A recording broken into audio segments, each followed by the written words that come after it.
সিরিয়ায় বাশার আল আসাদের পতনের পর দেশটিকে নিয়ে নতুন এক খেলায় মেতে উঠেছেন ইসরায়েলি প্রধানমন্ত্রী বেনিয়ামিন নেতানিয়াহু। গেল সপ্তাহে সিরীয় অংশের গোলান মালভূমির বাফার জোন দখল করে নেয় ইসরায়েল। এখন এ নিয়ে নতুন এক পরিকল্পনা ঘোষণা করেছেন নেতানিয়াহু। এভাবে সুযোগের সদ্ব্যবহার করায় নেতানিয়াহুর বিরুদ্ধে গর্জে উঠেছেন আরব বিশ্বের নেতারা। গোলান মালভূমিতে ইসরায়েলি বসতি বাড়াতে দেশটির সরকার ৪০ মিলিয়ন ইসরায়েলি শেকেল অনুমোদন করেছে। রোববার এক বিবৃতিতে এ তথ্য জানিয়েছে ইসরায়েলি প্রধানমন্ত্রীর অফিস। নিজেদের উত্তর সীমান্ত সুরক্ষিত রাখতে গোলান মালভূমিতে ইসরায়েলি জনসংখ্যা বাড়াতে চান নেতানিয়াহু।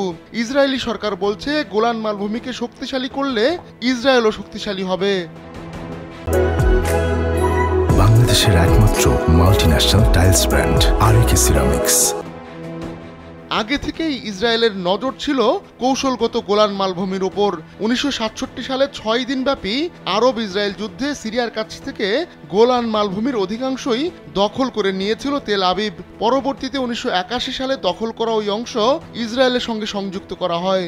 এবার বাশার আসাদের পতনের পর আবারও সুযোগ বুঝে নিজেদের সীমানা বাড়িয়েছে ইসরায়েল। ইসরায়েলের এমন পদক্ষেপে বেজায় চটেছে সৌদি আরব, কাতার, সংযুক্ত আরব আমিরাত ও ইরাক। এ নিয়ে আনুষ্ঠানিক বিবৃতিও দিয়েছে দেশগুলোর সরকার। সৌদি আরব বলছে, সিরিয়ার নিরাপত্তা ও স্থিতিশীলতা ফেরানোর প্রচেষ্টাকে নস্যাৎ করে দিচ্ছে ইসরায়েল। সিরিয়া থেকে ইসরায়েলের দখল করা গোলান মালভূমি নিয়ে একই ধরনের দৃষ্টিভঙ্গি প্রকাশ করেছে রিয়াদ। কাতারের সরকার বলছে, আন্তর্জাতিক আইনের লঙ্ঘন করেছে ইসরায়েল। সিরিয়ার সীমানায় ইসরায়েলি আগ্রাসন বন্ধে আন্তর্জাতিক সম্প্রদায়ের আইনি ও নৈতিক দায়িত্ব রয়েছে বলেও জানিয়েছে কাতার। দেশটি ইসরায়েলের নতুন এই পরিকল্পনাকে ঝোপ বুঝে কোপ মারা বলেও বর্ণনা করেছে।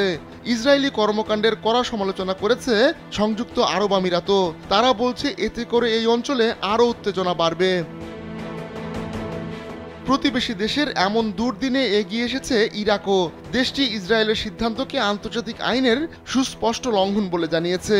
বাগদাদের ভাষায় গোলান মালভূমি সিরিয়ারই অংশ, এটা তারা জোরালোভাবে বিশ্বাস করে। তাই এই অঞ্চলের অবস্থা পরিবর্তনের যে কোনো চেষ্টা বাতিল হিসেবে গণ্য হবে। আরব দেশগুলোর এমন হুঙ্কারে আরেকটি আরব ইসরায়েল যুদ্ধের ঝনঝনানি শোনা যাচ্ছে। আহমদুল্লাহ শিকদার, কালবেলা।